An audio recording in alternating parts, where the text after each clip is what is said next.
അമ്മ ഭഗവാനെ നമസ്കരിക്കുകയാണ്. ഭഗവാനെ പറ്റി, അതായത് കപിലവാസുദേവനെ പറ്റി ആ അമ്മ ചില കാര്യങ്ങൾ പറയുകയാണ്.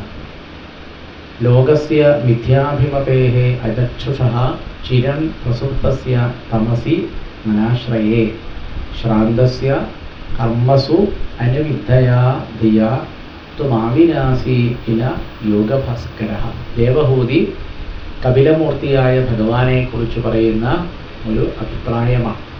ഒരാളെക്കുറിച്ച് അഭിപ്രായം പറയണമെങ്കിൽ അദ്ദേഹത്തെ നല്ലതുപോലെ പരിചയം ഉണ്ടാവണം, അല്ലെങ്കിൽ നമുക്ക് അഭിപ്രായം പറയാൻ കഴിയില്ല. അപ്പോൾ ദേവഹൂതിയുടെ പുത്രനായിട്ടാണ് ഭഗവാൻ കപിലൻ എന്നുള്ള പേരിൽ അവതരിച്ചത്. അപ്പോൾ ദേവഹൂതിയുടെ കൊട്ടാരത്തിലാണ് എത്രയോ കാലം ഭഗവാൻ താമസിച്ചത്. അപ്പോൾ അമ്മയ്ക്ക് മകനെ പറ്റി നല്ലതുപോലെ അറിയാം. അതുകൊണ്ട് മകനായ ഭഗവാനെ പറ്റി അമ്മയ്ക്ക് അഭിപ്രായവും പറയും. ആരെങ്കിലും അഭിപ്രായം പറഞ്ഞിട്ട് കാര്യമില്ല. അപ്പം എന്തായിരുന്നു ദേവഹൂതി ഭഗവാനെ പറ്റി ഒരു അഭിപ്രായം പറഞ്ഞത്? അതാണ് ഈ ശ്ലോകത്തിലുള്ളത്. തും ആവിരാസീഹി കില യോഗഭാസ്കരഃ.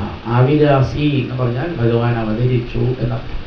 കപിലനായി, എൻ്റെ പുത്രനായി ഭഗവാനെ അവിടുന്ന് അവതരിച്ചു.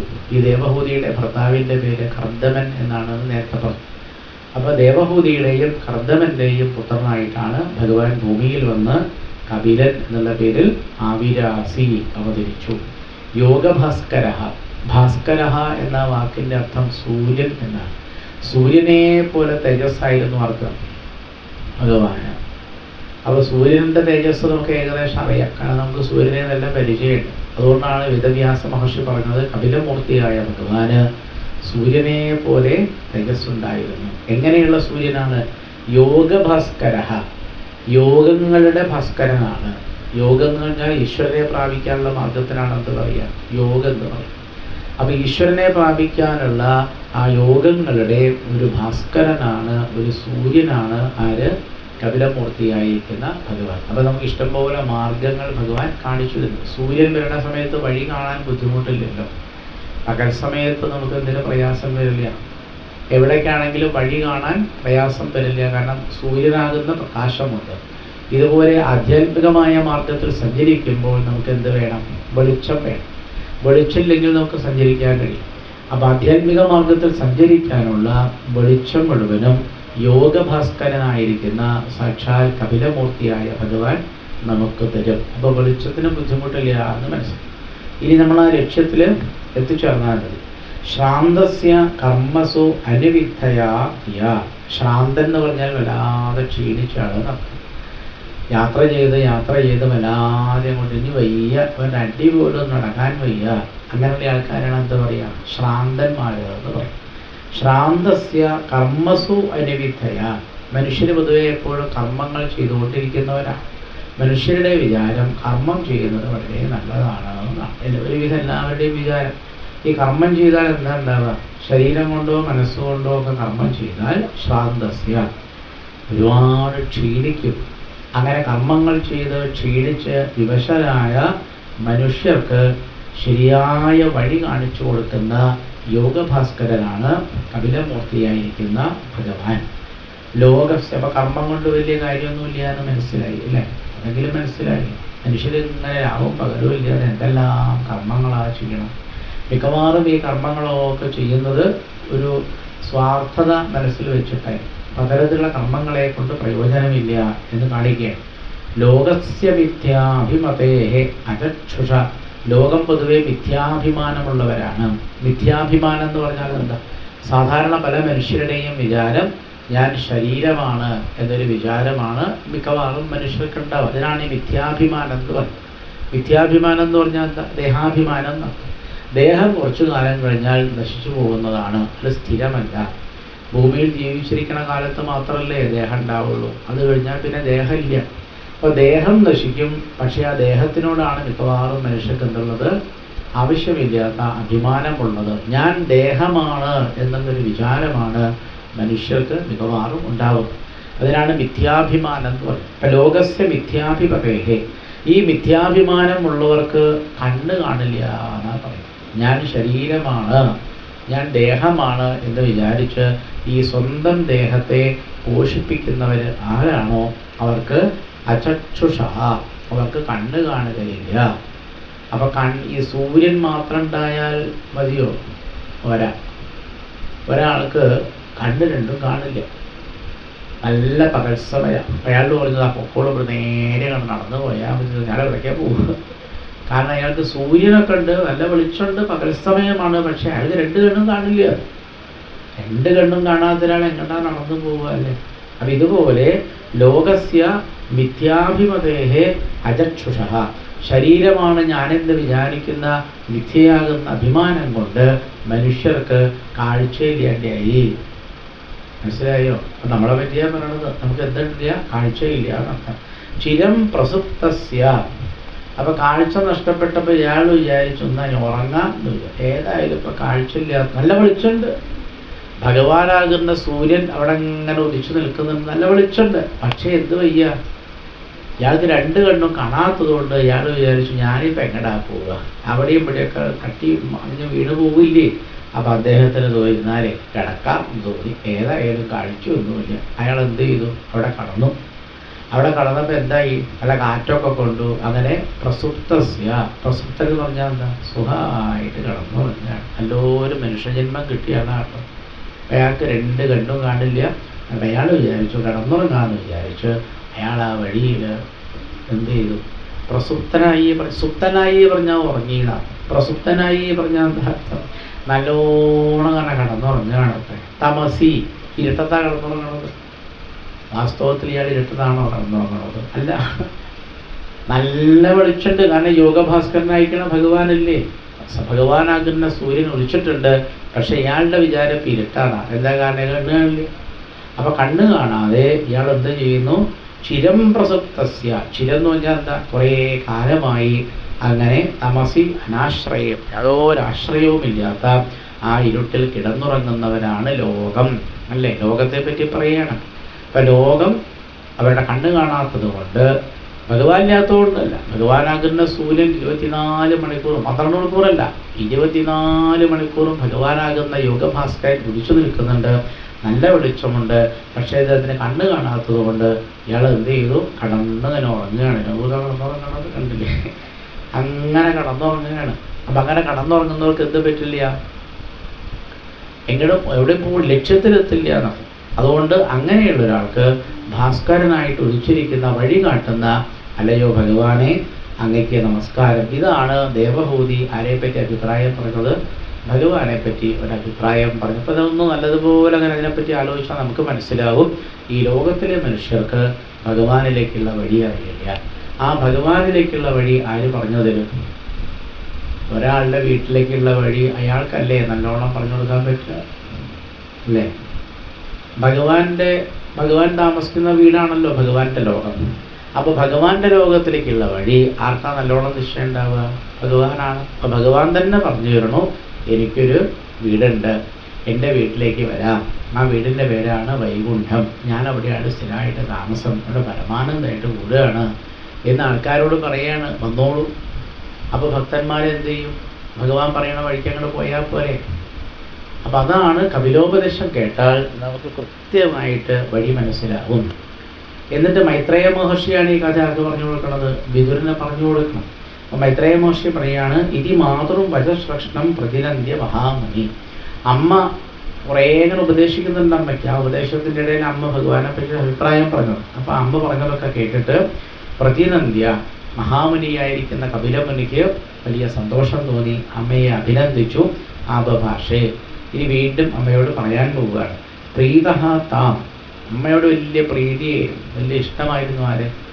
അമ്മയെ ഭഗവാന് വലിയ ഇഷ്ടമായിരുന്നു. കരുണാർദ്ദിത, വളരെ കാരുണ്യത്തോടുകൂടി ഭഗവാൻ അമ്മയോട് ഭക്തിയോഗത്തെ പറ്റി പറയാം. അപ്പോൾ ഭഗവാൻ പറഞ്ഞു, ഭക്തിയോഗോ ബഹുവിധ, ഭക്തിയോഗം ഒരു തരത്തിലല്ല അമ്മയെ. അപ്പം നമ്മളൊക്കെ വിചാരിച്ച ഒരു തരത്തിലേക്ക് പോകാൻ, അങ്ങനെയല്ല, ബഹുവിധ. ഭക്തിയോഗം എന്ന് പറയുന്നത് എത്രയോ തരത്തിൽ ഉണ്ട്. മാർഗൈഹി ഭാമിനി ഭാഗ്യതേ, ലക്ഷ്യം ഒന്ന് തന്നെയാണ്. ലക്ഷ്യം എന്താണ്? ഭഗവാന്റെ ലോകത്തിൽ എത്തിച്ചേരാം. പക്ഷെ മാർഗൈഹി, വഴികൾ പല വഴികളുണ്ട്. ഇപ്പം ഭക്തിയോഗത്തിൽ ഒന്നല്ല, അനേകം വഴികളുണ്ട്. ഏത് വഴിയിൽ കൂടെ പോയാലും എത്തുന്നത് എവിടെയാണ്?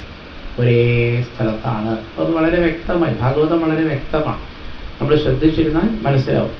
സ്വഭാവ ഗുണമാർഗേണ പുംസാം ഭാവോ വിഭിദ്യത. എന്തെങ്കിലും അനേകം മാർഗം ഉണ്ടാവാൻ കാരണം സ്വഭാവ ഗുണമാർഗേണ, സ്വഭാവത്തിൻ്റെ വ്യത്യാസം. മനുഷ്യർക്കൊക്കെ ഒരേ സ്വഭാവമല്ല, ഗുണവ്യത്യാസം, എല്ലാവർക്കും ഒരേ ഗുണങ്ങളല്ല. അപ്പോൾ ഗുണങ്ങളുടെ വ്യത്യാസം കാരണം, സ്വഭാവത്തിൻ്റെ വ്യത്യാസം കാരണമാണ് പല പല പല വഴികളുണ്ടായത്. അഭിസന്ധായ യോ ഹിംസാം ദമ്പം മത്സര്യമേവ സംരംഭി ഭിന്നദൃക്ഭാവം മയി കുര്യാൽ സ താമസ. ഭഗവാൻ പറഞ്ഞു താമസഭക്തി എന്നൊരു ഭക്തിയുണ്ട്, ഒരു വഴിയാണ് താമസഭക്തി. ഇതിപ്പോൾ ഒരു വഴിയാണല്ലോ, അങ്ങോട്ട് പോകാനുള്ളൊരു വഴിയാണ്. ഇതുപോലെ താമസഭക്തി എന്നൊരു വഴിയുണ്ട്, ആ വഴിയിൽ കൂടെ എന്ത് ചെയ്യാം, പോവാം. അപ്പം താമസഭക്തിയുടെ ലക്ഷണങ്ങളൊക്കെ ഭഗവാൻ പറഞ്ഞു. അഭിസന്ധായയോ ഹിംസ, ഈ താമസഭക്തന്മാർ ഹിംസയോട് താല്പര്യമുള്ളവരാകും. ഹിംസിക്കുക എന്ന് പറഞ്ഞാൽ മറ്റുള്ള ജീവജാലങ്ങളെയൊക്കെ അവരെന്ത് ചെയ്യും, കൊല്ലും, വേദനയിപ്പിക്കും. ഭക്തിയുടെ ഒരു ഭാഗമായിട്ടാണ് അവരെന്ത് ചെയ്യുക, മറ്റുള്ള ജീവജാലങ്ങളൊക്കെ അവർ ഹിംസിക്കും. പിന്നെ ദംഭം, അവർക്ക് കാപട്യമുണ്ടായിരിക്കും. കാപട്യം എന്താണെന്ന് ഇന്നലെ പറഞ്ഞല്ലോ അല്ലേ, അവർ ഉള്ളൊന്നും തുറക്കില്ല എന്നാണ്.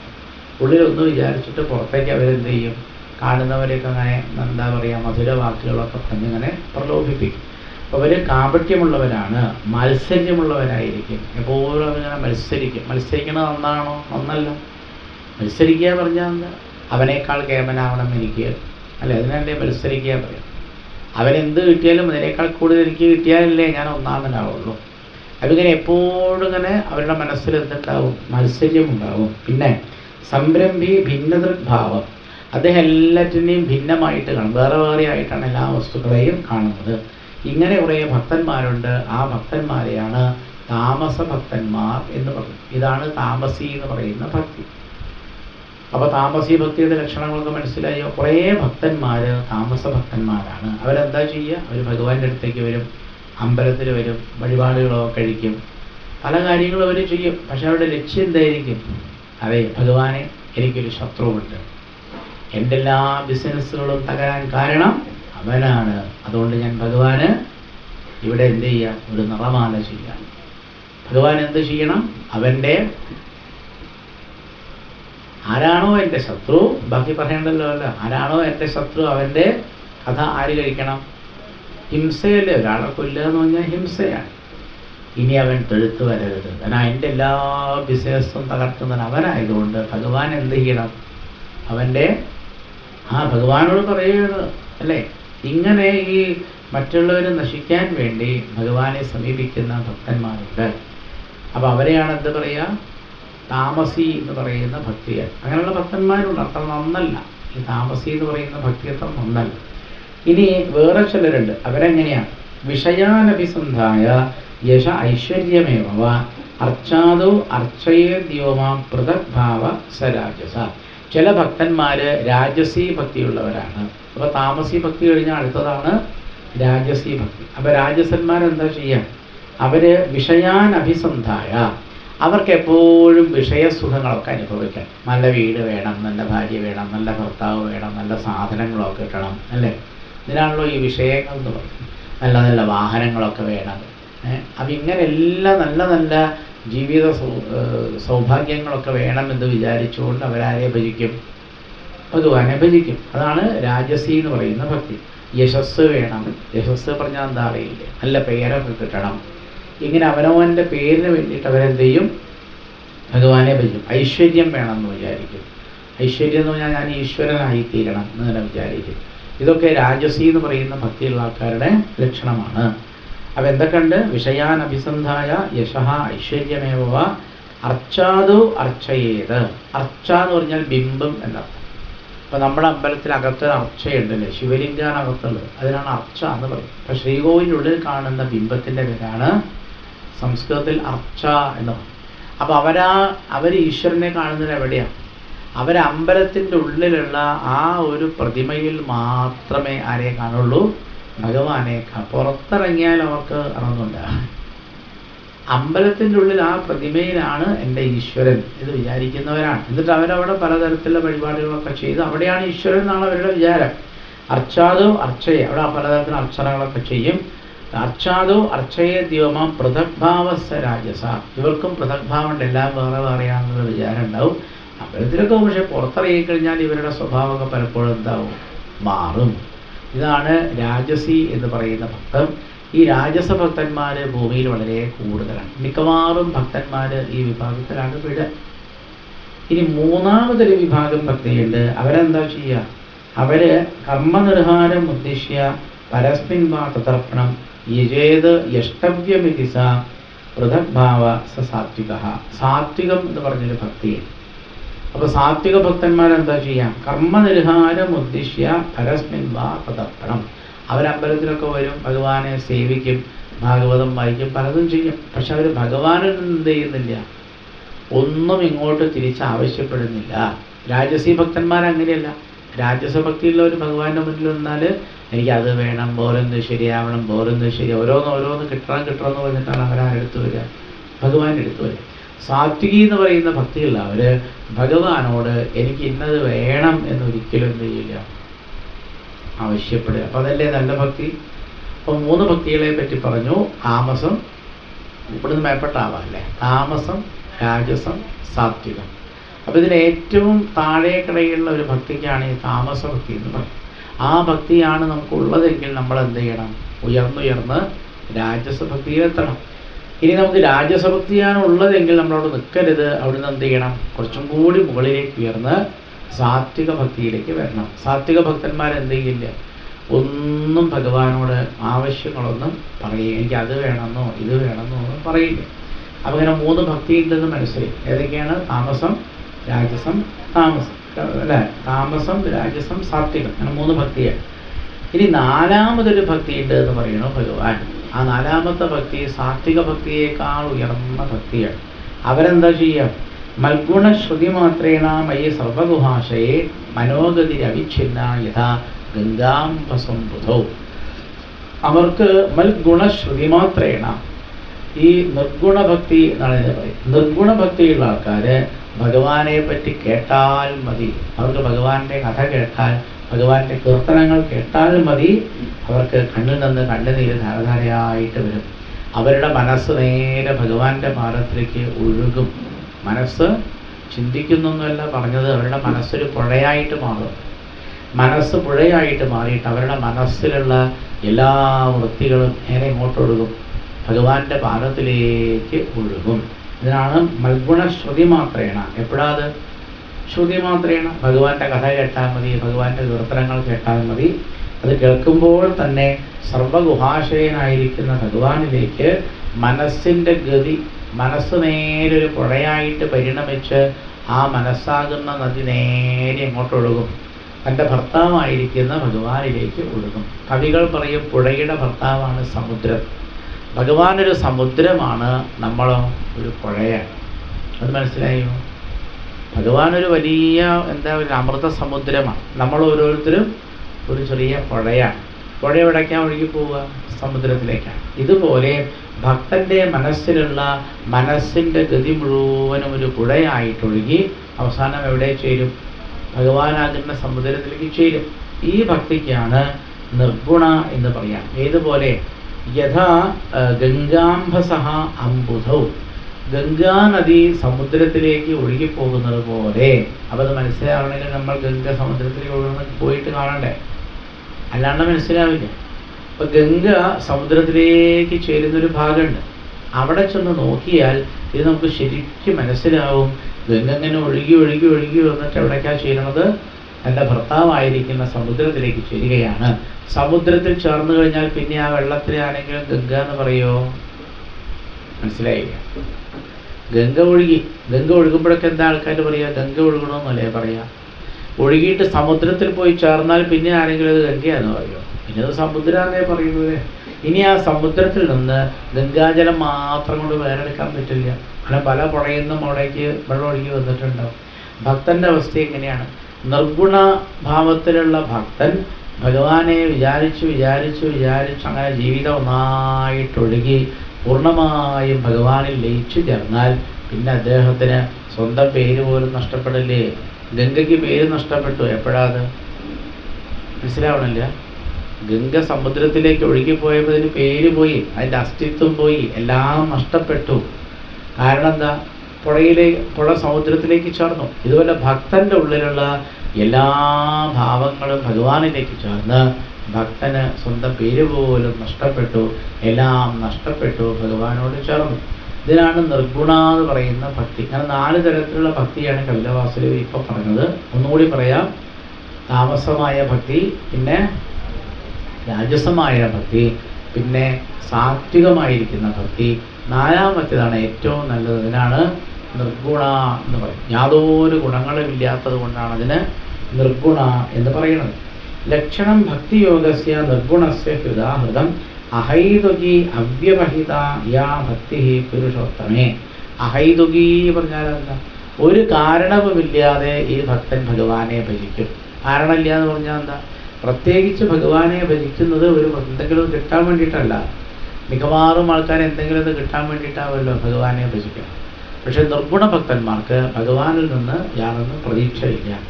അഹൈതുകി അവ്യവഹിത, മാത്രമല്ല അത് തടസ്സം ഉണ്ടാവില്ല. എന്തെങ്കിലും തടസ്സം വന്നാൽ അത് തട്ടിത്തെറിപ്പിച്ചു പോകും. ഈ നിർഗുണ എന്ന് പറയുന്ന ഭക്തിയുള്ള സാധകന്മാർക്ക് എന്തെങ്കിലും തടസ്സങ്ങൾ വരും. തടസ്സങ്ങൾ വന്നാൽ അവരെന്ത് ചെയ്യും?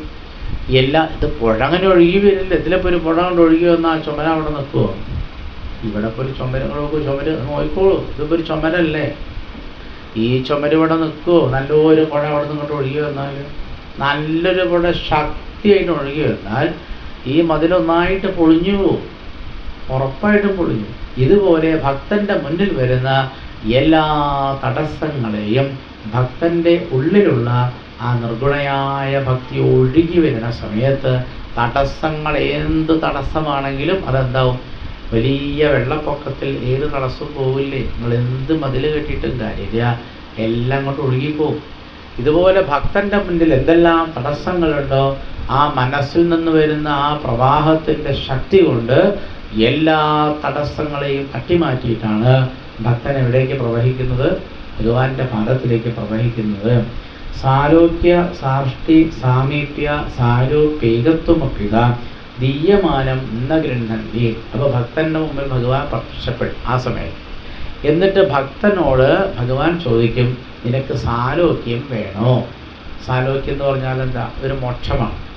അപ്പോൾ ഭക്തൻ പറയും വേണ്ട, എന്നാൽ ഞാൻ നിനക്ക് സാലോക്യ സാഷ്ടി, വേറൊരു മുക്തിയുടെ പേരാണ് സാഷ്ടി. അപ്പോൾ ഭക്തൻ പറയും എനിക്കതും വേണ്ട. സാമീപ്യം എന്ന് പറയുന്നത് വേറൊരു മുക്തിയാണ്. മുക്തി തന്നെ പലതരത്തിലുണ്ട്. അപ്പം സാമീപ്യം എന്ന മുക്തിയും എനിക്ക് വേണ്ട എന്ന് പറയും. സാരൂപ്യം വേറൊരു മുക്തിയാണ്. അപ്പം മുക്തി പലതരത്തിലാണ്. സാരോഗ്യം, സാഷ്ടി, സാമീപ്യം, സാരൂപ്യം. ഇനി വേറൊരു മുക്തിയുണ്ട്, അതിൻ്റെ പേരാണ് എന്താണ്? ഏകത്വം. ഏകത്വം എന്നൊരു മുക്തി. അപ്പം ഈ 4 തരത്തിലുള്ള മുക്തികളൊന്നും ആർക്ക് വേണ്ട. ഭഗവാൻ മോക്ഷം കൊടുക്കാൻ തയ്യാറായിട്ട് നിൽക്കുകയാണ്. അതൊക്കെ മോക്ഷമല്ലേ വേണ്ടത്? എല്ലാവരും ഇതിനു വേണ്ടിയൊക്കെ ഒതുക്കണത് ഭഗവാനെ. അത് സാരമില്ല, അത് വന്നോളൂ. അപ്പോൾ മോക്ഷം കിട്ടാൻ വേണ്ടിയാണ് എല്ലാവരും ശ്രമിക്കണത് അല്ലേ? അപ്പം മോക്ഷം എത്ര തരത്തിലുണ്ടെന്ന് മനസ്സിലായി. എത്ര തരത്തിലുണ്ട്? സാരോഗ്യം, സാഷ്ടി, സാമീപ്യം, പിന്നെ സാരൂപ്യം. ബുദ്ധിമുട്ടാണ് ഓർമ്മിക്കാൻ? ഇല്ല. പിന്നെ ഏകത്വം, ഒന്നുകൂടി പറയാം. സാരോഗ്യം, പിന്നെ സാഷ്ടി, പിന്നെ മൂന്നാമത്തത് സാമീപ്യം, പിന്നെ സാരൂപ്യം. ഒക്കെ സാന്നാണ് എല്ലാം. ആദ്യത്തെ അക്ഷരം സാന്നാണ്. സാരോഗ്യം, സാഷ്ടി, സാമീപ്യം, സാരൂപ്യം.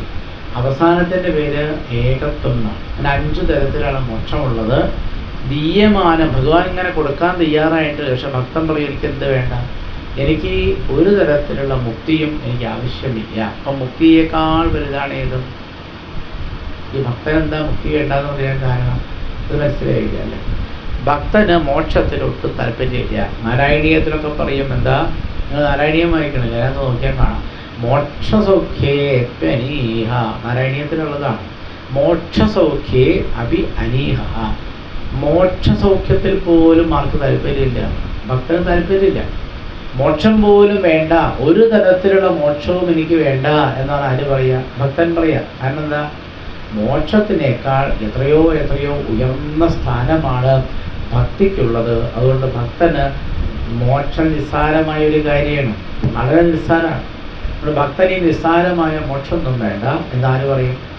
ഭഗവാനുകാർ തയ്യാറായിട്ട് നിൽക്കുക മോക്ഷം കൊടുക്കാൻ. അപ്പോൾ ഭഗവാനോട് ഭക്തൻ പറയും, എനിക്ക് ഇത്തരത്തിലുള്ള മോക്ഷങ്ങളൊക്കെ നിസ്സാരമായ കാര്യമാണ്, എനിക്ക് വേണ്ട എന്നാര് പറയും? ഭക്തൻ പറയും. അതാണ് ദീയമാനം ന ഗൃഹന്തി.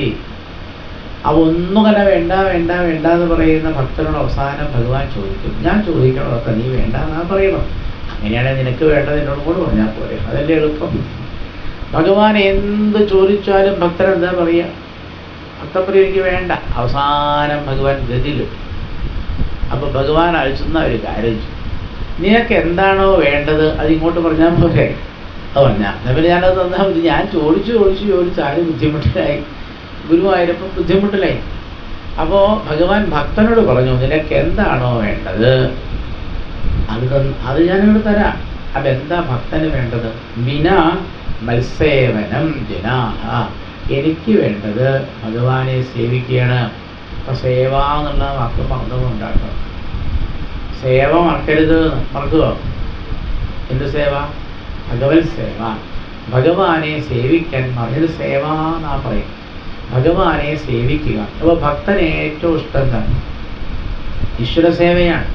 24 മണിക്കൂറും ഈശ്വരനെ സേവിക്കുക. ഞാൻ ഈശ്വരൻ്റെ ദാസനാണ് എന്ന് വിചാരിക്കുക. അപ്പോൾ ഭക്തനോട് പറയുകയാണ്, ആ വിളക്കൊക്കെ ഒന്ന് കഴുകിത്തരും. വേഗം തൊഴുതു.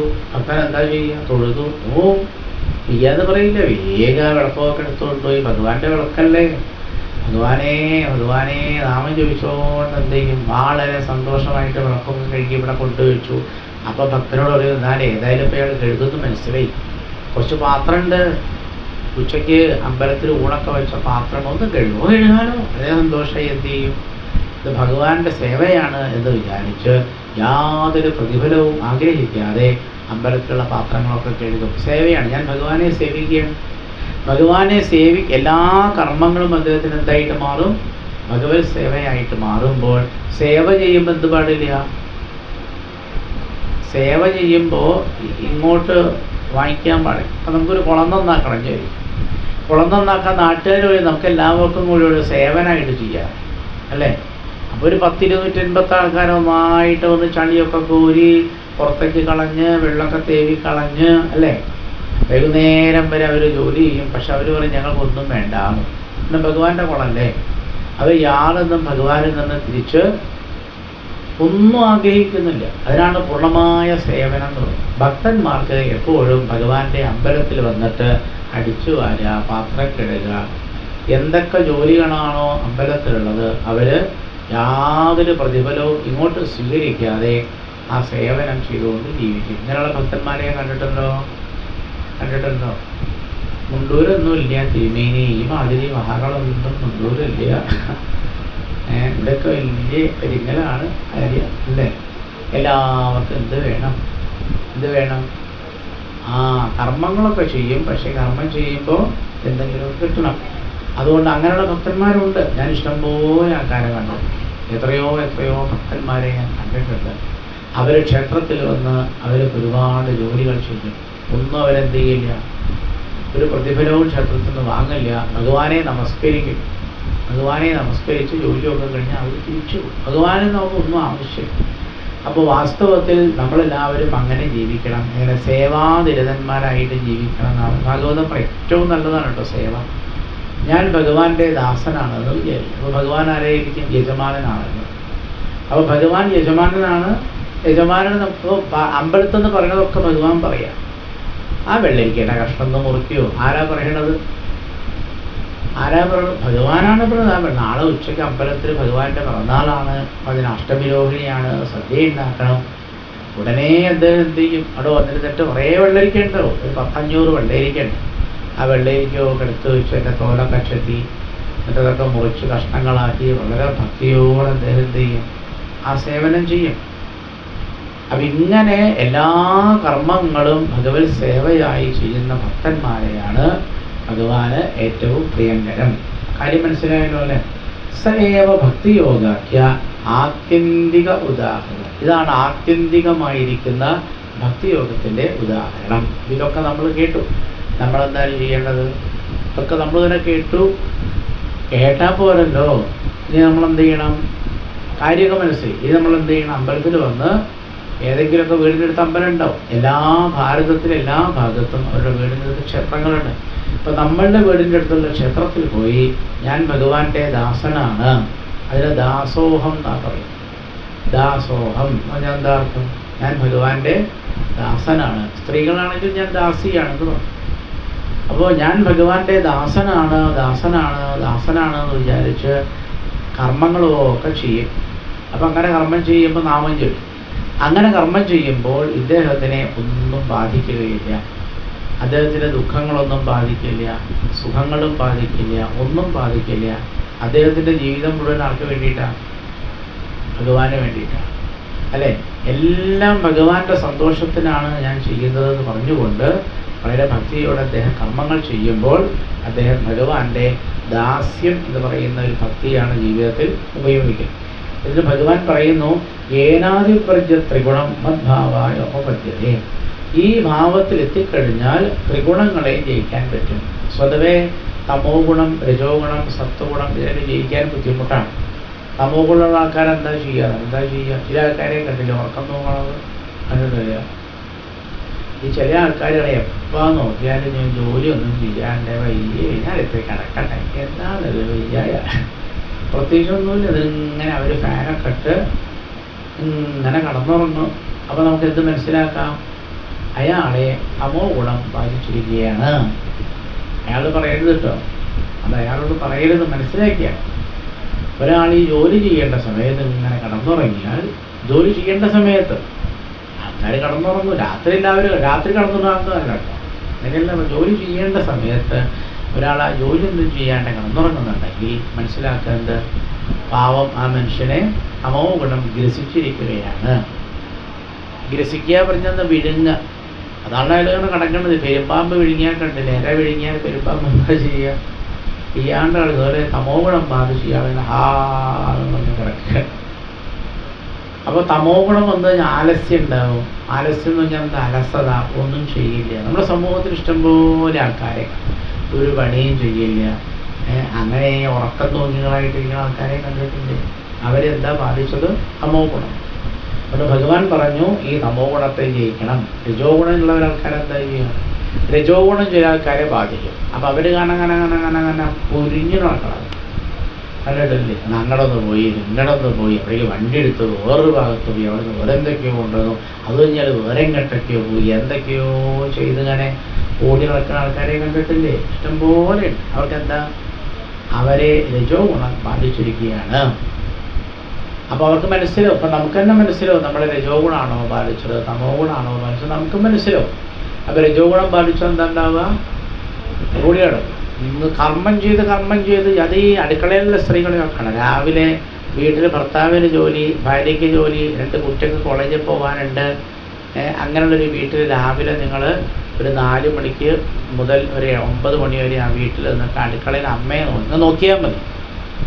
അപ്പോൾ ആ അമ്മ കണ്ണ എന്താ പറയുക, ഒരു നിമിഷം പോലും വെറുതെ ഇരിക്കാതെ അടുക്കളയിൽ അവിടേക്കോടി ഇവിടേക്കോടി വീട്ടിൻ്റെ എല്ലാ ഭാഗത്തോട്ടി നടന്ന് അങ്ങനെ കർമ്മം ചെയ്യുന്ന അമ്മമാരെ കണ്ടിട്ടില്ലേ? അവർക്ക് എന്താ പറ്റിയത്? രജോ ഗുണം ബാധിച്ചതാണ്. രജോ ഗുണം ബാധിക്കുമ്പോൾ അവരിങ്ങനെ വളരെ വളരെ കർമ്മങ്ങൾ ചെയ്തുകൊണ്ട് നന്നല്ല, ഇതൊന്നും അത്ര നന്നല്ല. പിന്നെ ചില ആൾക്കാരെ സത്വഗുണം ബാധിക്കും. സത്വഗുണം ബാധിച്ചാൽ അങ്ങനെ കർമ്മമൊന്നും ചെയ്യില്ല, പക്ഷെ അവരെവിടെ ഉണ്ടാവും? അവരമ്പലത്തിലൊക്കെ വന്നിരിക്കും. ഇതേപോലെ ഭാഗവതം. ഇപ്പം നിങ്ങളൊക്കെ ഇപ്പം എന്താ ബാധിച്ചത്? സത്വഗുണം ബാധിച്ചിരിക്കണം. ഇവിടെ ഞങ്ങളെല്ലാവരും നമ്മളങ്ങനെ കർമ്മമൊന്നും ചെയ്യണില്ല, നാലും കാലുകൊണ്ട് ഇങ്ങനെ ഇളക്കുന്നുണ്ട്, കൈ ഇങ്ങനെ ഇളക്കുന്നുണ്ട്, ഒന്നിങ്ങനെ ചൊറിഞ്ഞു നോക്കുന്നുണ്ട്. കർമ്മം ചെയ്യുന്നത് ആടെന്ന് ചൊറിഞ്ഞു കഴിഞ്ഞ് മൂക്കുമ്പിലൊന്നുമില്ല, എന്നാലും ഒന്ന് തൊട്ട് നോക്കി, അത് കഴിഞ്ഞ് കൈ ഇവിടെ വെച്ചു. അപ്പോൾ അവിടെ നിന്ന് മന്തി നോക്കി, പിന്നെ അങ്ങടെ ഒന്ന് നോക്കി, പിന്നെ എങ്ങടെ ഒന്ന് നോക്കി. ഇന്നിപ്പോൾ മോരുണ്ടോ? അന്നേരം മോരുണ്ടായിരുന്നു. ഈശ്വര തിരുമേനി എപ്പോഴാണ് നിർത്തുക? ഇതൊക്കെ ഇങ്ങനെ ആലോചിച്ചുകൊണ്ട് ഈ കർമ്മം ചെയ്യുന്നത് അല്ലേ? കർമ്മമൊക്കെ വെറുതെ ഇരിക്കണില്ല. ശരീരമൊക്കെ ഇങ്ങനെ ഇടയ്ക്ക് ഓരോ കർമ്മം ചെയ്യുന്ന മനസ്സങ്ങടക്കിയോ പോകുന്നുണ്ട്. പക്ഷെ എവിടെ ഇരിക്കണത്? ഭഗവാന്റെ അടുത്ത് ഭാഗവതം കേട്ടിരിക്കുമ്പോൾ സത്വഗുണം ബാധിച്ചത്, സത്വഗുണമാണ് ബാധിച്ചത്. സത്വഗുണം കുറേയും കൂടി നല്ലതാണ് അല്ലേ? അപ്പോൾ നോക്കുന്ന തമോ ഗുണമൊക്കെ കഴിഞ്ഞ് ഒരാൾ നീറ്റിരിക്കാനുണ്ട്, അയാൾ തമോ ഗുണം പാലിച്ചതായിരുന്നു. ആ തമോ ഗുണമൊക്കെ കഴിഞ്ഞ് ഇയാളിപ്പോൾ കുറേശ്ശെ രജസ്സിലേക്ക് വന്ന അയാൾ എന്താ ചെയ്യുക, കണ്ടോടൊപ്പം നീറ്റ് പാഞ്ഞു പോവുക. എന്നാൽ വായൊക്കെ തുറന്നു കർമ്മം ഇനി അയാളിരിക്കില്ലേ, ഇനി അയാൾ നേരെ നീറ്റ് എങ്ങനെയെങ്കിലും കൂടി പോകും. അയാൾ എന്താ ബാധിക്കുക, ഇവിടെ രജോഗുണം ബാധിക്കുക അല്ലേ. അത് തുടങ്ങിയത് രജോ നമുക്ക് വെറുതിരിക്കില്ല ഉണ്ടോ, രജോഗുണം ബാധിക്കുക. അപ്പോൾ നമുക്ക് ആരെ കണ്ടാലും മനസ്സിലാവും. അപ്പം ഇങ്ങനെ രജസ്സും തമസ്സും ഇങ്ങനെ എന്ത് ചെയ്യും, നമ്മളെ മാറി മാറി ബാധിക്കും. അതൊന്ന് മനസ്സിലായില്ലേ. പിന്നെ ഭഗവാൻ പറയുന്നു, കേട്ടോളൂ, ഈ 3 ഗുണങ്ങളെയും നമ്മൾ അതിവ്രജ്യ, കപിലവാസുദേവര് ദേവഹൂതിയാകുന്ന അമ്മയോട് പറയുകയാണ്. അമ്മ അങ്ങനെ കേട്ടിരിക്കുക. അമ്മയ്ക്ക് വലിയ സന്തോഷമായി. കാരണം എന്താ, ദേവഹൂതിക്ക് ഭഗവാൻ പറയുന്നത് മുഴുവനും ചെവി കൊണ്ട് കേൾക്കാം. ഭഗവാൻ എവിടെയായിരിക്കണത്, മകനല്ലേ. ഈ അമ്മയുടെ മകൻ നേരെ മുന്നിൽ ഇരിക്കുകയാണ്. അതുകൊണ്ട് ഭഗവാൻ അങ്ങനെ നോക്കിയിരിക്കാം. കണ്ണിന് നല്ല രസം, നല്ല ഭംഗിയാണല്ലോ ഭഗവാനെ കാണാൻ. ഭഗവാന്റെ കണ്ണ് കാണാൻ നല്ല സൗന്ദര്യമാണ്, ഭഗവാന്റെ തിരുമുടി കാണാൻ നല്ല ഭംഗിയാണ്. ഭഗവാൻ ഒരു പാദം ഇങ്ങനെ മറ്റേ പാദത്തിൻ്റെ മുകളിൽ കയറ്റി വെച്ചിട്ടായിരിക്കണം. അപ്പോൾ ഭഗവാൻ അമ്മ നോക്കി എന്ത് കാണാം, ഭഗവാന്റെ അതിമനോഹരമായ പാദം ആർക്ക് കാണാം, അമ്മയ്ക്ക് കാണാം.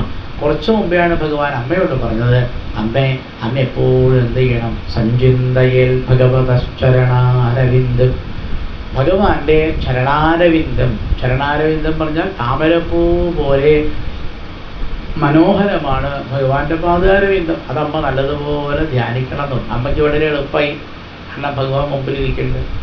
ഭഗവാൻ ഒരു കാലം മറ്റേ കാലിൻ്റെ മുകളിൽ കയറ്റി വെച്ചിരിക്കുന്നത് കൊണ്ട് ഭഗവാന്റെ പാദം അമ്മയ്ക്ക് നല്ലതുപോലെ കണ്ടുകൂടെ. അവിടെ അനേകം രേഖകളുണ്ടാവും. ഇവിടെ ഭഗവാന്റെ പാദത്തിൻ്റെ അടിഭാഗമാണ് ഈ പാദം എന്ന് പറഞ്ഞാൽ ഈ പാദം ഇങ്ങനെയല്ലേ വെക്കുക. അപ്പോൾ സാധാരണ ഭഗവാൻ നിൽക്കുമ്പോൾ പാദം കാണാൻ പറ്റില്ല, മനസ്സിലാവുന്നുണ്ടോ. ഭഗവാൻ അങ്ങനെ നിൽക്കുകയാണെങ്കിൽ പാദത്തിൻ്റെ അടിഭാഗം കാണാൻ പറ്റില്ല.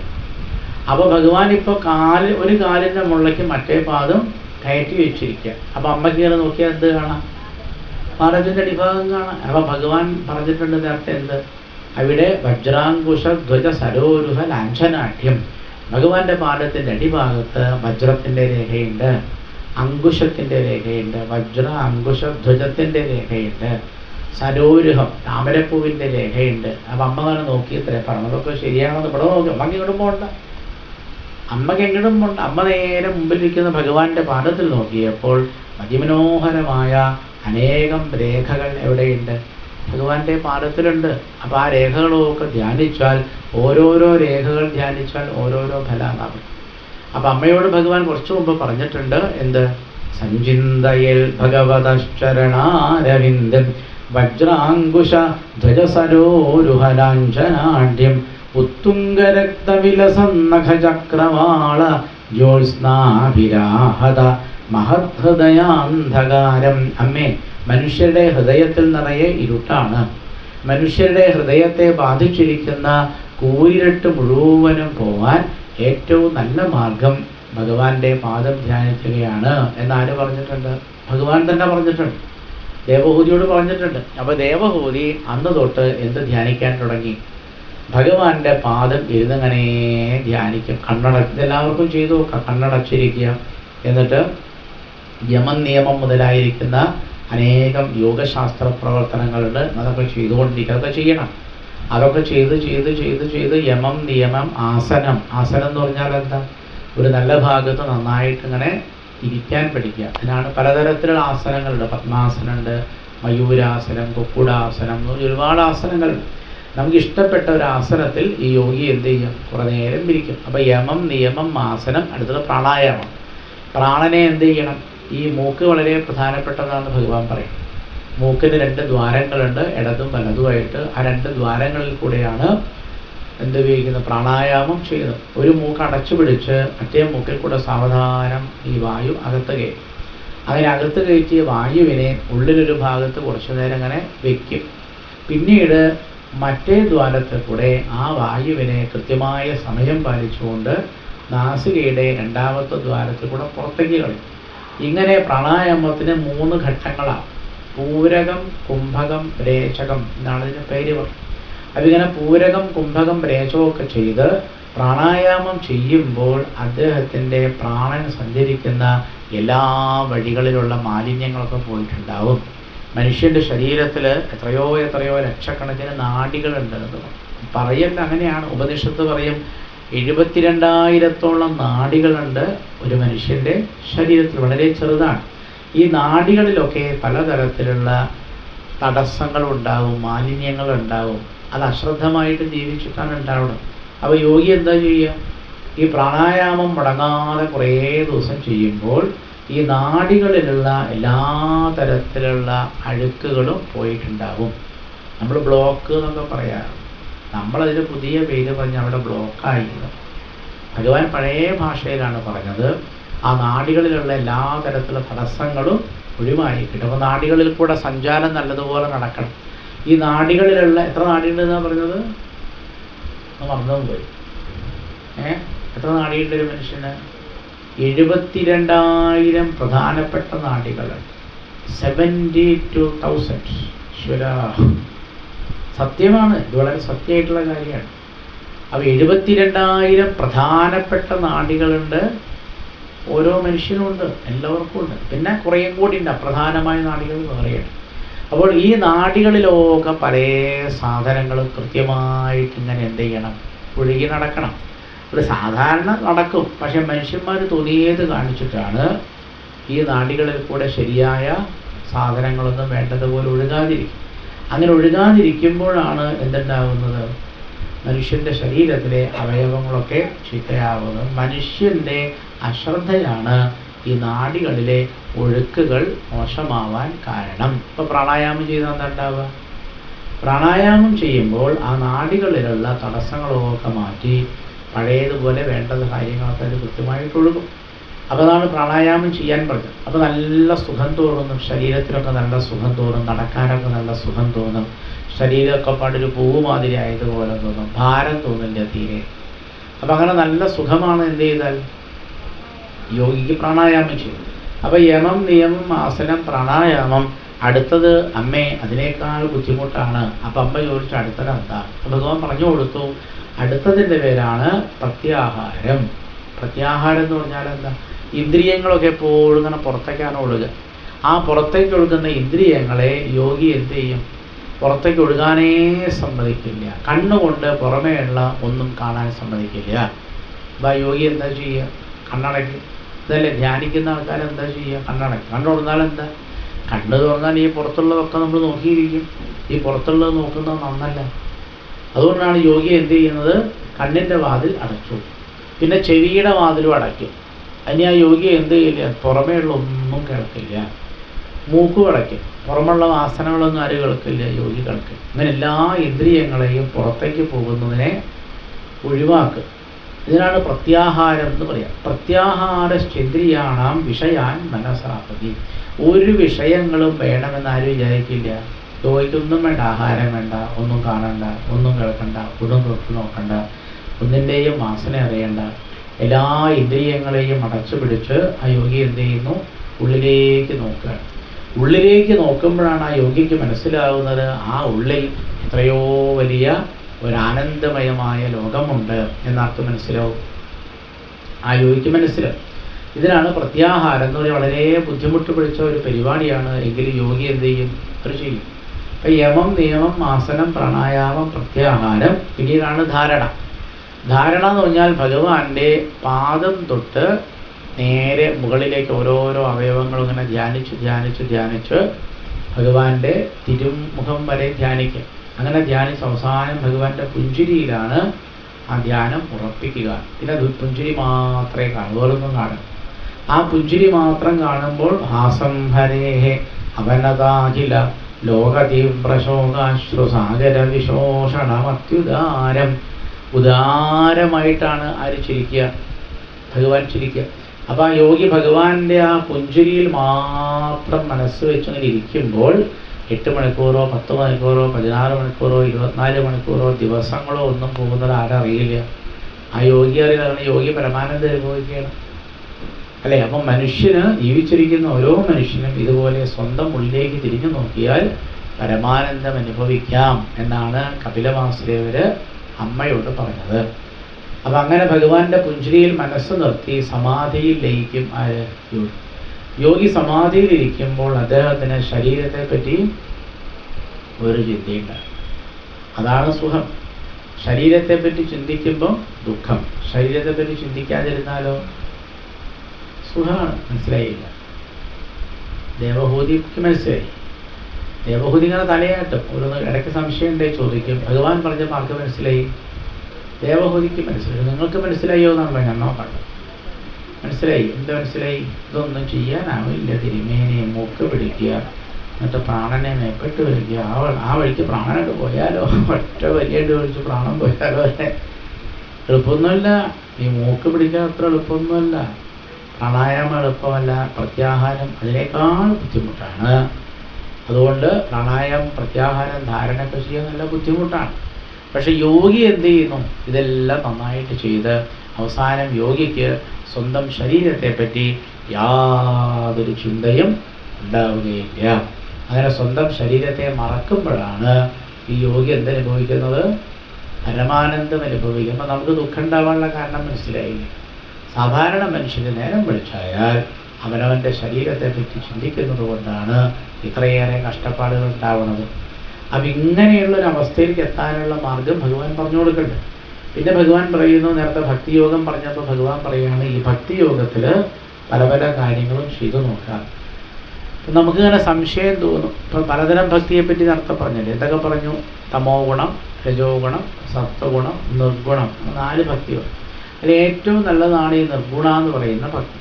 പിന്നീട് ഭഗവാൻ പറയുന്നു, നിർഗുണ എന്ന് പറയുന്ന ആ ഭക്തിയിൽ എത്തിച്ചേരാൻ ആർക്കെങ്കിലും ആഗ്രഹമുണ്ടോ? ഉണ്ടോ? ഇതൊക്കെ വേണമെങ്കിലേ പറഞ്ഞു കൊടുക്കാവൂ. വേണ്ട ചപ്പ നിർത്താം. നേരമായി ഇതൊന്നും ആവശ്യമില്ല. തിരുമേൻ എന്തെങ്കിലും ആദ്യമൊക്കെ പറഞ്ഞു കൊടുത്താൽ കേട്ടിരിക്കുക, തമാശയൊക്കെ പറഞ്ഞാൽ കേട്ടിരിക്കുക. അതല്ല, ഇത് നിങ്ങൾക്ക് കേൾക്കണമെന്ന് ആഗ്രഹം ഉണ്ടെങ്കിൽ എന്ത് ചെയ്യാം? അത് പറഞ്ഞു കൊടുക്കാം. ആഗ്രഹം ഉണ്ടോ? ഇല്ല നടത്താം. ഉണ്ട്. ഞാൻ ഇല്ലയെന്നാ പറയും വിചാരിച്ച. ഞാൻ വിചാരിച്ചു നിങ്ങൾ തിരുമേനി വിട്ടോളൂ, സ്കിപ്പ് ചെയ്തോളൂ എന്ന് പറയുന്ന ഞാൻ വിചാരിച്ചത്. നിങ്ങളിപ്പോൾ എന്നെ കുറിക്കുന്നു, ഞാനത് പറയണ്ടേ? അപ്പോൾ നിർഗുണ എന്ന് പറയുന്ന ഭക്തിയിൽ എത്തിച്ചേരാനുള്ള നമ്മുടെ ലക്ഷ്യം എന്താണ്? നിർഗുണ എന്ന് പറയുന്ന ആ ഭക്തിയാണ്. അതിലെത്തിച്ചേരാൻ ഭഗവാൻ കുറേ സ്റ്റെപ്പുകൾ പറഞ്ഞു തരികയാണ്. അത് പറ്റുന്നതൊക്കെ ചെയ്തു നോക്കിക്കോ. ഞാൻ പറയുകയാണെ ഓരോന്നായിട്ട്. ചെയ്യാനുള്ളതാണ്, കേൾക്കാനുള്ളത്. ഒന്നാമത് നിഷേവിതേന അനിവിത്തേന സ്വധർമ്മേണ മഹീയസ. ഇതാണ് ആദ്യം ചെയ്യുന്നത്. ഒന്നാമത്തെ സ്റ്റെപ്പാണ്. എന്താണ്? സ്വധർമ്മേണ മഹീയസ. അവനവനെ ഏൽപ്പിച്ച കർത്തവ്യങ്ങളൊക്കെ നന്നായിട്ട് ചെയ്യാലോ? ചെയ്യാറുണ്ടോ? എവിടെ ചെയ്യും? മാങ്ങ ചെത്താൻ പറയേ. ഞാൻ ഒരു ഉദാഹരണം പറയാം. നമ്മളോട് പറഞ്ഞു, എന്ത് കുറേ മാങ്ങ ഉണ്ട്, ചെത്തിക്കൊള്ളുമോ എന്ന് പറഞ്ഞു. അപ്പം നമ്മളെന്താ ചെയ്യുക? നമ്മളിങ്ങനെ വിചാരിക്കും, ഇവിടെ എത്ര ആൾക്കാരുണ്ട്, ഇവിടെ എന്നിട്ട് എന്നോടല്ലേ ഈശ്വര മാങ്ങ ചെത്താൻ 100,000 പണി ചെത്ത പല്ലിങ്ങനെ വിളിക്കുക. എന്താ അത്? ഇഷ്ടമായിട്ടല്ല ചെയ്തതർത്ഥം. എത്ര ആൾക്കാരുണ്ടോ? എനിക്കിവിടെ 100,000 പണീൻ്റെ ഇടയിൽ കൂടെ ഇപ്പം ഞാൻ തന്നെ വേണം. എന്നിട്ട് എന്തോ ചില ചീത്ത വാക്കൊക്കെ പറയും. അത് ഞാൻ മെഗൂടെ പറയില്ല. എന്നിട്ട് ആ കത്തിയൊക്കെ എടുത്ത് കൊണ്ടുവന്ന് ദേഷ്യം വന്ന് തീർക്കാൻ വേണ്ടി അമ്മീൻ്റെ മുകളിൽ കൂടി, അമ്മി എൻ്റെ മുകളിൽ കൂടെ മൂർച്ച കൂട്ടുക. ഇതിനത് മാങ്ങയെത്താൻ പോവുക. ഇതിന് മാങ്ങയൊക്കെ മാങ്ങയൊക്കെ ചെത്തിയിട്ട് എന്ത് ചെയ്യും? അതൊക്കെ ഇങ്ങനെ ചെത്തുമ്പോൾ എന്താ വിചാരിക്കണത്? ഇഷ്ടമായിട്ടല്ല, മാങ്ങ ചെത്തനുണ്ട്. ഇപ്പം വീഡിയോ എടുത്ത് കൊടുത്താൽ നല്ലൊരു വീട്ടമ്മ മാങ്ങയൊക്കെ ചെത്തുന്നുണ്ട്. മനസ്സിൽ എന്തൊക്കെയോ പ്രാഗ എന്ന് പറയുന്നത്. നിങ്ങളെന്താ പറയാതെ ആരൊക്കെയോ പ്രാഗിയിട്ട് ഇങ്ങനെയുണ്ടോ ഈശ്വര? കാരണം എന്തൊക്കെയോ ജോലിൻ്റെ ഇടയിൽ അത് ചെയ്യണത്. എന്തായാലും ചെത്തനല്ലോ ചില അവിടെ എടുത്ത് വെച്ചിട്ട് പിന്നെ ഇപ്പോൾ വൃത്തിയാക്കാനൊന്നും നേരമില്ല. അപ്പോൾ പിന്നെ വേറെ കുറേ പിഴവറക്കോടാണ് കിടക്കുക. അപ്പോൾ കുറേ ആൾക്കാർ വരും വീട്ടിൽ. ഈച്ച ഇല്ലേ? അതൊക്കെ ആ മാങ്ങേൻ്റെ സാധനമൊക്കെ അവിടെ തന്നെ കിടക്കുന്നുണ്ടാവും. കുറെ കഴിഞ്ഞാൽ അവിടെ തന്നെ ഈച്ച വന്നിങ്ങനെ അവിടെ കാകപ്പാട് എന്തോ ആയിണ്ടാവും. അവർ കുട്ടി വന്ന് അതിലൊന്നായിട്ട് ചവിട്ടി അങ്ങോട്ട് വീഴും. അപ്പം അതൊക്കെ പാടെ ചെതറിങ്ങനെ കിടക്കും. ഇല്ലേ? അതൊക്കെ ഇതൊക്കെ വീട്ടിൽ സംഭവിക്കണതാണ്. ഇങ്ങനെ മാങ്ങയെത്തിയിട്ട് വല്ല പ്രയോജനമുണ്ടോ? ഒരു പ്രയോജനവുമില്ല. നമ്മളൊരു കർമ്മം ചെയ്യുമ്പോൾ വളരെ സന്തോഷത്തോടെ മാത്രമേ കർമ്മം ചെയ്യാവൂ. സന്തോഷമില്ലാണ്ട് ചെയ്യരുത്. എന്തായാലും നമുക്ക് ചെയ്യണ്ടേ? എന്ത് കർമ്മം ഭഗവാൻ പറയണോ? നിഷേവിതേന അനിമിത്തേന സ്വധർമ്മേണ മഹീയസ. നമ്മളൊരു കർമ്മം ചെയ്യുമ്പോൾ വളരെ സന്തോഷമായി. ഇത് ഭഗവാന്റെ സേവയാണ്, പൂജയാണ്. അപ്പം മാങ്ങ എത്തുക എന്നുള്ളത് വാസ്തവത്തിൽ എന്താ? പൂജയാണ്. അത് മനസ്സിലായില്ല. അതെ, അതൊരു പൂജയാണ്. പൂജ കഴിക്കുമ്പോൾ വളരെ ശ്രദ്ധിച്ചിട്ട് സന്തോഷമായിട്ടില്ല കഴിക്കുക. അതേപോലെ നമ്മൾ എന്ത് കർമ്മം ചെയ്യുമ്പോഴും ഭഗവാൻ പറയുന്നു വളരെ സന്തോഷമായി ഞാൻ ഭഗവാന് വേണ്ടി സേവ ചെയ്യുകയാണ് എന്ന ഭാവത്തിൽ ഭക്തിയോടെ ശ്രദ്ധയോടെ കർമ്മം ചെയ്യണം. ഇതെല്ലാ കർമ്മങ്ങൾക്കും ബാധകമാണ്, ചെറുതും വലുതുമായ. ഇനി അങ്ങനെ കർമ്മം ചെയ്താൽ മതി. അപ്പം ഇനി മാങ്ങ എത്തുമ്പോൾ ശ്രദ്ധിക്കല്ലോ, മാങ്ങ ചെത്തിയാൽ ഉടനെ നമ്മൾ എന്ത് ചെയ്യണം? തിന്നണം. നല്ല കാര്യം, ഉടനെ തിന്നണം. മാങ്ങ ചെത്തിയാൽ ഉടനെ നമ്മൾ എന്ത് ചെയ്യണം? അവിടെയുള്ള കുറേ അതൊക്കെ വൃത്തിയാക്കി വെക്കണം. ആ കത്തി അപ്പം തന്നെ കഴുകി വൃത്തിയാക്കണ്ടേ? 2 മണിക്കൂർ കഴിഞ്ഞിട്ടാ. മാങ്ങ ചെത്തിക്കഴിഞ്ഞാൽ ഉടനെ എന്തെല്ലാം വൃത്തികളൊക്കെ അപ്പം തന്നെ എവിടെയാണോ കൊണ്ടുപോയിട്ട് അവിടെ കൊണ്ടുപോയി കളയണം. നമ്മുടെ കൈയൊക്കെ അപ്പം തന്നെ വൃത്തിയാക്കണം, വേണ്ടേ? അപ്പം ഇങ്ങനെ ഓരോ കർമ്മം ചെയ്യുമ്പോഴും അതിനോട് ചേർന്ന് വൃത്തിയാക്കാൻ മുതലായ കർമ്മങ്ങളൊക്കെ അതിൻ്റെ കൂടെ അപ്പോൾ തന്നെ ചെയ്യണം, വേണ്ടേ? അപ്പോഴേ ഇത് കർമ്മമുള്ളൂ. നാമം ജപിച്ചിട്ട് വേണ്ടേ മാങ്ങ ചെത്തുക? അവരെങ്ങനെ ചെത്തിയില്ലല്ലോ. ഞാൻ നേരത്തെ പറഞ്ഞതുപോലെ ആരോഗ്യോ പ്രാഗീട്ട നിങ്ങളല്ല കേട്ടോ, നിങ്ങളൊക്കെ നല്ല മനുഷ്യരാണ്. ചില ആൾക്കാർ കോഴിക്കോട്ടൊക്കെ ഉണ്ട്, ചില ആൾക്കാർ അവരൊക്കെ ഇങ്ങനെയാണ്. ഇവിടെ അതല്ലേ ഞാൻ ഇവിടെ തന്നെ കൂടിയത് 2 ദിവസമായിട്ട്. എത്ര നല്ല മനുഷ്യന്മാരാണ്. അപ്പം കോഴിക്കോട്ടൊക്കെ ചില ആൾക്കാർ കർമ്മം ചെയ്യുമ്പോൾ അവർ ഒരുപാട് ദേഷ്യം പിടിച്ചിട്ടാക്കാൻ പറ്റും. ഞാൻ അവരെ പറ്റിയാണ് പറയുന്നത്, നിങ്ങളെ പറ്റിയല്ല. നിങ്ങൾ എത്ര നല്ല ആൾക്കാർ. ഞാൻ അവരോട് പറയാം എങ്ങനെ കുറേ നല്ല ആൾക്കാർ ഇവിടെ ഉണ്ട് എന്ന് പറയും. അപ്പോൾ അങ്ങനെ ഭഗവാൻ പറയുന്നു എൻ്റെ അർത്ഥം മനസ്സിലായി. നിഷേവിതേന അനിമിത്തേന സ്വധർമ്മേണ മഹീയസ ക്രിയായോഗേന ശസ്തേന. അത് നമുക്ക് ചെയ്യാം. നല്ലതുപോലെ ആരെയും പൂജിക്കണം?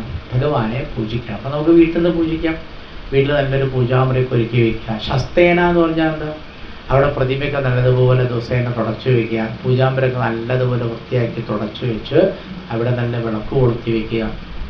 അവിടെ നല്ല പലക കൊണ്ടുവയ്ക്കുക. പൂജാദ്രവ്യങ്ങളൊക്കെ കൊണ്ടുവച്ച് ശസ്തേന എന്നാണ്. ഇഷ്ടംപോലെ സാധനങ്ങൾ കൊണ്ടുവച്ചിട്ട് വേണം എന്ത് ചെയ്യാൻ? ഭഗവാനെ പൂജിക്കാൻ. അത് നമുക്ക് ചെയ്യാം. നാതിഹിംസ്രേണ നിത്യശ. ഭഗവാൻ കുറേശ്ശൊക്കെ ഹിംസയാവാന്നാണ് ഭഗവാൻ. അതിഹിംസ്രേണ എന്നാണ്.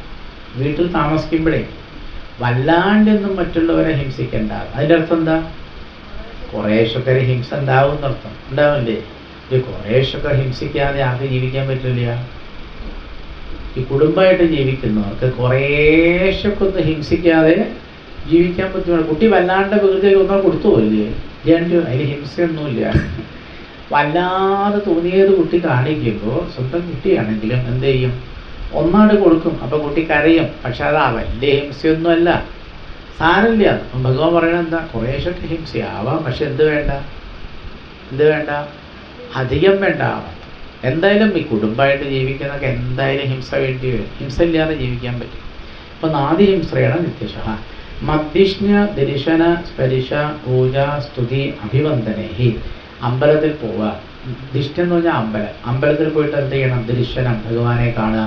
സ്പരിശ, ഭഗവാനെ തൊട്ടു നോക്കുക. പൂജ, ഭഗവാന്റെ പൂജയിൽ പങ്കെടുക്കുക.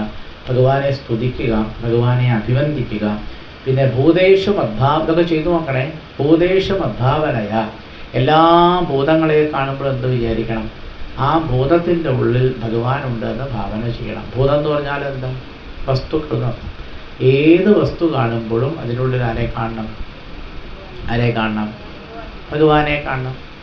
അതിനുള്ളിൽ ഭഗവാനുണ്ട് എന്ന് വിചാരിച്ചിട്ട് ആ വസ്തു നമ്മൾ എടുത്തിട്ട് ഇങ്ങനെ കൈകാര്യം ചെയ്യാം. ചില ആൾക്കാർ കണ്ടില്ലേ, വിളക്കൊക്കെ എടുത്തിട്ട് കണ്ടിട്ടില്ല? ഇഷ്ടംപോലെ കാണാം. സാധനങ്ങൾ അങ്ങോട്ട് കയറ്. കണ്ടിട്ടില്ല?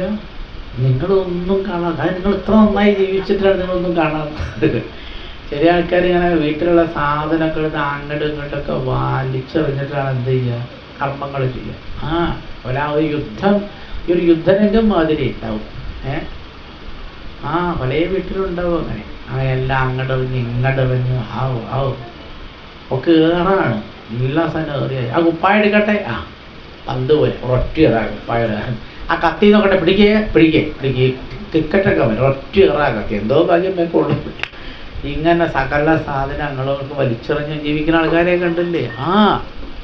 അങ്ങനെ ചെയ്യരുത്. അതിനൊക്കെ നമ്മൾ ബഹുമാനത്തോടെ എന്ത് സാധനം നമ്മൾ കയ്യിലെടുത്താലും അതിനെന്ത് ചെയ്യണം? ബഹുമാനത്തോടെ വേണം. കാരണം അതിൻ്റെ ഉള്ളിൽ ഭഗവാനുണ്ട്. അപ്പം എല്ലാ സാധനങ്ങളും നമ്മൾ വളരെ വളരെ ശ്രദ്ധിച്ച് വേണം നമ്മളങ്ങനെ അതിൻ്റെ ഉള്ളിലെ കാര്യം ഇരിക്കേണ്ടത്, ഭഗവാൻ ഇരിക്കേണ്ടത് എന്നുള്ള ഭാവനയോടെ വേണമെന്ന് ഭഗവാൻ പറയുകയാണ്. അതാണ് ഭൂതേഷു മദ്ഭാവനയ സത്വേന ആസംഗമേന. ഒന്നിനോട് ആസക്തി വേണ്ട. ഒന്നിനോട് ധനാസക്തിയാണ് എല്ലാവർക്കും ഉണ്ടാവുക. പിന്നെ ധനങ്ങളോട് ആസക്തി, ഭാര്യയോട് ആസക്തി, ഭർത്താവിനോട് ആസക്തി, മക്കളോട് ആസക്തി, അങ്ങനെ 4 തരം ആസക്തിയാണ് സാധാരണ ഉണ്ടാവുക. അതൊന്നും വേണ്ട എന്ന് പറയുന്നു ഭഗവാൻ. മഹതാം ബഹുമാനേന, മഹത്തുക്കളെ കാണുമ്പോൾ എന്ത് വേണം? അവരെ ബഹുമാനിക്കണം. പിന്നെ ദീനാനാം അനുകമ്പയ, ദീനന്മാരുണ്ടാവും. ദീനന്മാരെന്ന് പറഞ്ഞാൽ എന്താ അറിയാം? ദുഃഖിതരായ ആൾക്കാരെ കാണുമ്പോൾ അവരോട് നമുക്ക് എന്ത് തോന്നണം? ഒരു അനുകമ്പ തോന്നണം. ഒരാളിങ്ങനെ വിശന്നിരിക്കുകയാണ്, അപ്പോൾ വേഗം നമ്മൾ എന്ത് ചെയ്യണം? അതിന് ഭക്ഷണം കൊടുക്കണം, വേണ്ടേ? ചില ആൾക്കാർ ഓടിക്കും. അങ്ങനെ ഓടിക്കരുത്. വിശുദ്ധനാൾക്ക് ഭക്ഷണം കൊടുക്കുക, ക്ഷീണമുള്ള ആൾക്ക് ക്ഷീണം മാറാൻ എന്തെങ്കിലും ചെയ്തു കൊടുക്കുക, അല്ലേ? ഇങ്ങനെ വിഷമിക്കുന്ന ആൾക്കാരെ കാണുമ്പോൾ, ദീനന്മാരെ കാണുമ്പോൾ അവർക്ക് എന്താണോ വേണ്ടത് അത് നമ്മൾ എന്ത് ചെയ്യണം?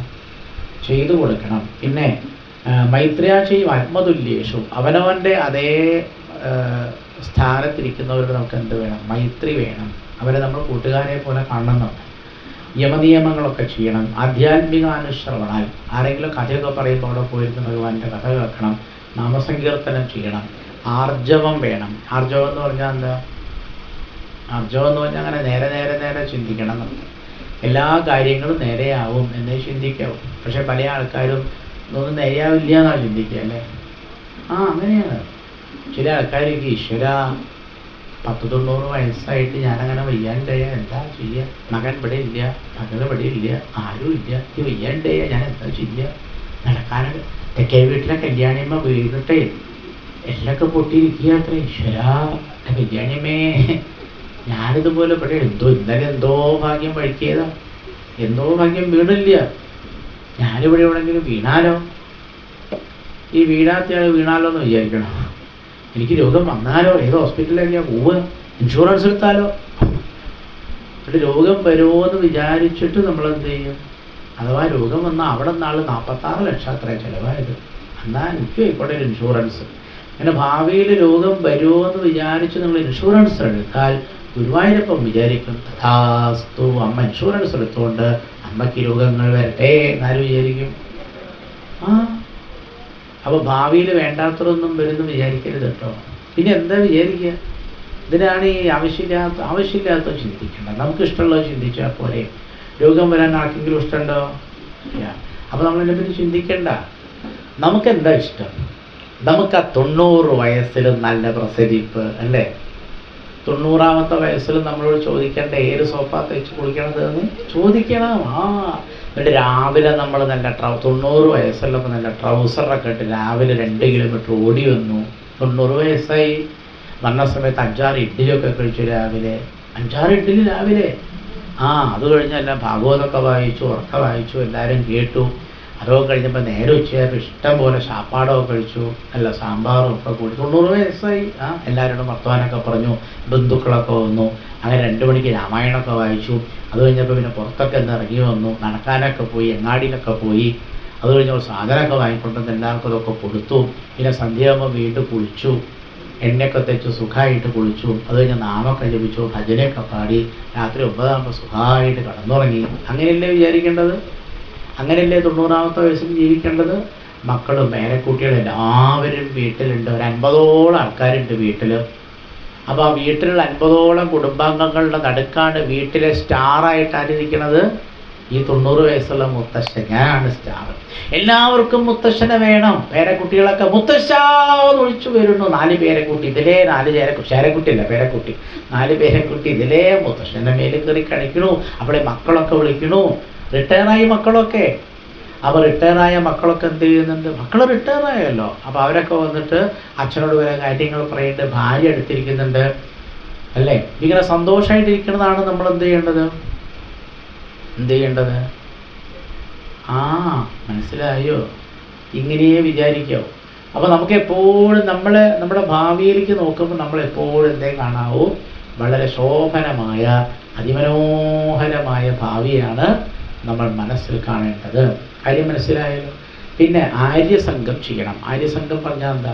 മഹാത്മാക്കളുമായിട്ടേ കൂട്ടുകൂടാവൂ. കൂട്ടുകൂടുമ്പോൾ വളരെ ശ്രദ്ധിക്കണം, അത് മഹാത്മാവാണോ നോക്കണം. മഹാത്മാവല്ലെങ്കിലോ അപ്രദേശത്തേക്ക് പോകരുത്. എന്ത് ചെയ്യാൻ പാടില്ല? അയാളൊരു മഹാത്മാവല്ല എന്ന് കണ്ടാൽ അപ്രദേശത്തേക്കേ പോകരുത്. കാരണം ചീത്ത ആൾക്കാരുമായി കൂട്ടുകൂടിയാൽ നശിക്കാൻ വളരെ എളുപ്പമായതുകൊണ്ട് നമ്മൾ ആരായിട്ട് കൂട്ടുകൂടാൻ പാടില്ല? ചീത്ത ആൾക്കാരുമായിട്ട് കൂട്ടുകൂടരുത്. ആരോട് മാത്രമേ കൂട്ടുകൂടാവൂ? മഹാത്മാക്കളായിട്ട് മാത്രമേ കൂട്ടുകൂടാവൂ. പിന്നെന്ത് വേണം? ഒക്കെ ചെയ്തു നോക്കണേ. ഇതൊക്കെ നിങ്ങൾ ചെയ്യുന്നുള്ള പ്രതീക്ഷയിലാണ്, നിങ്ങൾ പറഞ്ഞുകൊണ്ടാണ് ഞാൻ ഇതൊക്കെ പറയാം, അല്ലെ ഞാൻ പറയില്ല. പിന്നെന്ത് വേണം? നിരഹങ്ക്രിയയാ കഥ. ഒട്ടും അഹങ്കാരം വേണ്ട. അഹങ്കാരം എന്ന് പറഞ്ഞാൽ അറിയില്ലേ, ഇതെല്ലാം ഞാനാണ് ചെയ്യണത് എന്നുള്ളൊരു വിചാരത്തിനാണ് എന്തോ ഒരു അഹങ്കാരം. അത് വേണ്ട. എല്ലാം ഭഗവാനല്ലേ, എല്ലാം ഭഗവാനാണ് ചെയ്യുന്നത്, ഞാൻ ഭഗവാന്റെ കയ്യിലുള്ള ഒരു ഉപകരണമാണ് എന്ന ഭാവം നമുക്ക് എപ്പോഴും വേണം. കവിത നന്നായാൽ പേനയ്ക്ക് അവാർഡ് കൊടുക്കാറുണ്ടോ? ഉണ്ടോ? മനസ്സിലായില്ല. മനസ്സിലായില്ല. ചില ആൾക്കാർക്ക് മനസ്സിലായില്ല. നല്ലൊരു കവിത, ഒന്നാന്തരം കവിത, കവി ഇങ്ങനെ എഴുതിയതാ, പക്ഷേ ഒരു പ്രത്യേക പേന കൊണ്ട്. അപ്പോൾ പേന പറഞ്ഞു എനിക്ക് അവാർഡ് തരണം. കാരണം പേനയല്ലേ കവിയല്ലല്ലോ കവിത, പേനയല്ലേ, പേനയ്ക്ക് ആരെ അവാർഡ് കൊടുക്കാറുണ്ടോ? ഇല്ല. ഇതുപോലെ ഭഗവാന്റെ കയ്യിലുള്ള ഒരു വെറും പേന മാത്രമാണ് നമ്മൾ, അല്ലേ? അപ്പോൾ ക്രെഡിറ്റൊക്കെ ആർക്കാം? നമ്മുടെ ജീവിതത്തിലെ എല്ലാ സൗഭാഗ്യങ്ങളുടെയും കാരണം ഭഗവാനാണ് എന്ന് നമ്മളെപ്പോഴും വിചാരിച്ച് വിനയത്തോടെ ജീവിക്കണം. മദ്ധർമ്മണോ ഗുണൈരേതൈഹി പരിസംശുദ്ധ ആശയ. ഈ പറഞ്ഞ എണ്ണി ഭഗവാൻ പറഞ്ഞ കപിലമൂർത്തിയായ ഭഗവാൻ പറഞ്ഞ കാര്യങ്ങളൊക്കെ നമ്മൾ ഇതുപോലെ ചെയ്യുകയാണെങ്കിൽ നമ്മളുടെ ആശയം പറഞ്ഞ മനസ്സ്, നമ്മളുടെ മനസ്സ് പരിസംശുദ്ധ എന്താവും? നല്ലതുപോലെ എന്താ പറയുക, ശുദ്ധമായി തീരും. മനസ്സ് ശുദ്ധമായി തീർന്നാൽ പിന്നെ എന്തുണ്ടാവില്ല?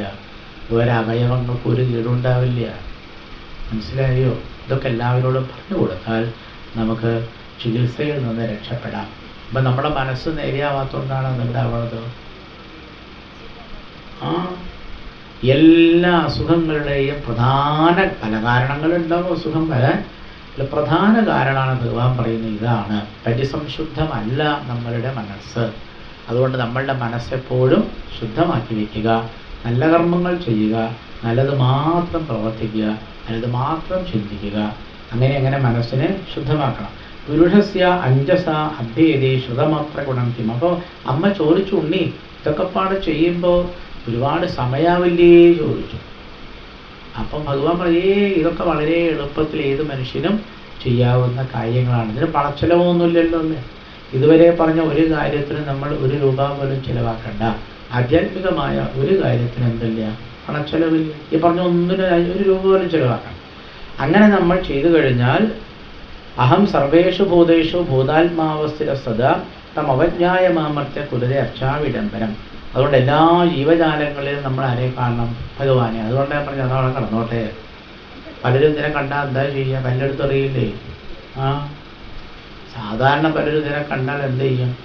കല്ലെടുത്തെറിയും. എന്തിനാ? അതോടെ ഇരുന്നോട്ടെ. അല്ല, അതിൻ്റെ ഉള്ളിലുണ്ടല്ലോ ഒരു എത്ര നേരമൊക്കെ എപ്പം നോക്കൂല്ലേ, കുറേ നേരമായി അത് പോകാണ്ട് പ്രത്തിനിരിക്കുക. എന്നോട് ആരാ പറഞ്ഞത്? ഞാൻ പറഞ്ഞില്ല.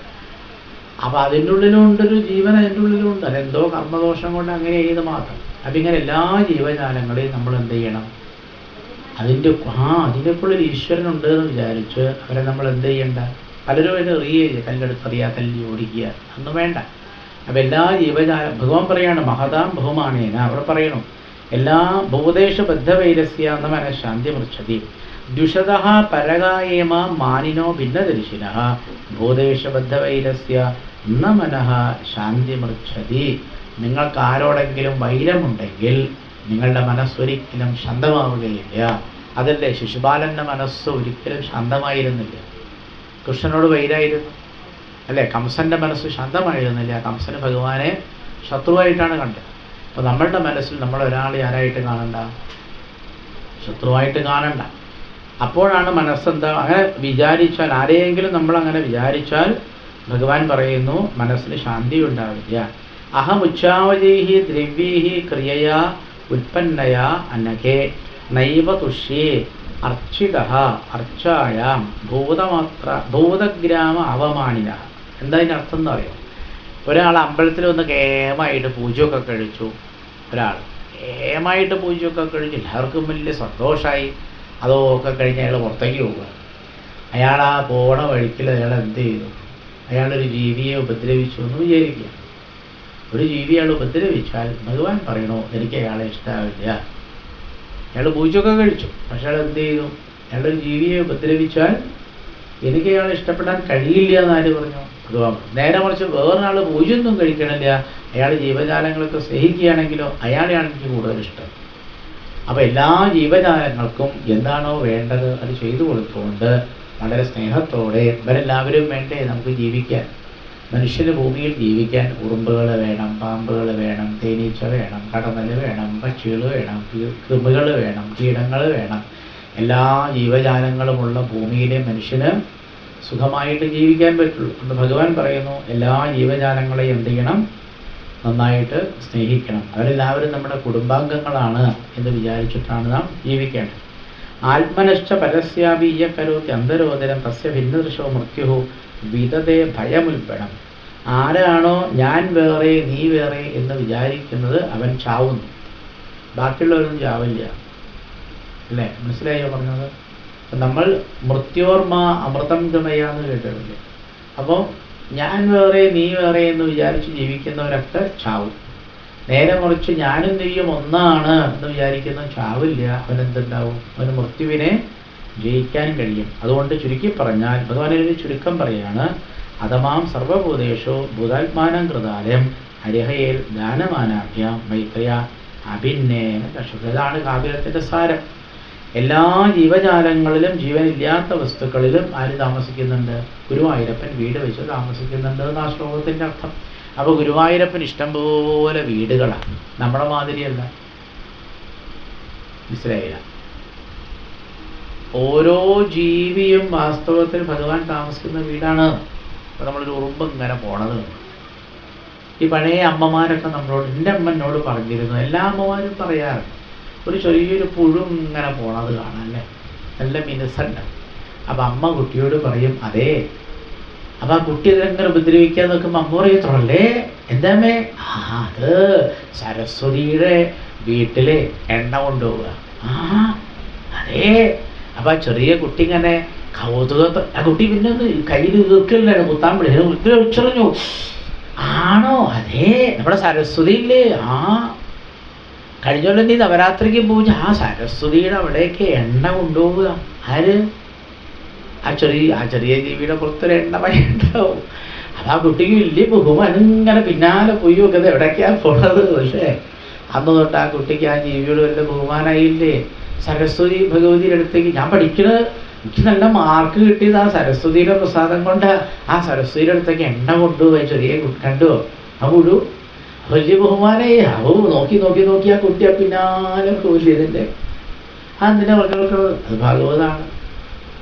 അപ്പം ഇങ്ങനെ അപ്പം ആ കുട്ടിക്ക് അന്ന് തൊട്ട് ആ ജീവിയോട് എന്തുണ്ടാവും? നല്ല ബഹുമാനം ഉണ്ടാവും. അതിനു വേണ്ടി പറഞ്ഞു കൊടുക്കേണ്ടതാണ്. എണ്ണ കൊണ്ടോ വെളിച്ചെണ്ണയാണോ കൊണ്ടോ അത് വേറെ ചോദ്യം. അപ്പോൾ ഇങ്ങനെ പഴയ ആൾക്കാരൊക്കെ നമുക്ക് പലതരത്തിലുള്ള ആചാരങ്ങളൊക്കെ പറഞ്ഞു തന്നത് അന്ധവിശ്വാസമല്ല. അതൊന്നും അന്ധവിശ്വാസമല്ല.